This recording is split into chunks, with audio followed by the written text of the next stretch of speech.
So here is an interesting Easter egg in Model 3 Tesla version 9. So there's an app switcher here now, so we can open up energy and stuff like that. If you tap on that and you see there's just a regular call functionality, which is like opening up the phone book. Instead of tapping on it directly, you can actually tap and hold this icon. If you do that, it changes to ahoy hoy. So it's kind of random, but that's kind of like a little Easter egg for you. I don't think it works with any other icons, just that one. So kind of random.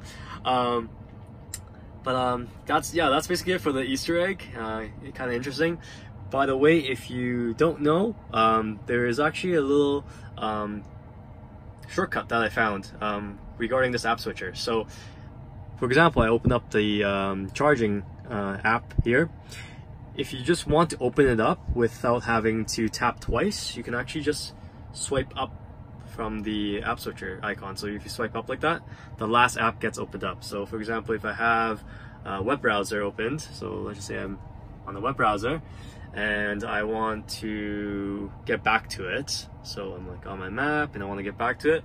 If you swipe up from here, you can actually then open up the last app automatically without having to tap twice. So it's just a little shortcut. But that's it for the Easter egg. Hope you liked the video and leave me a comment. Thanks for watching.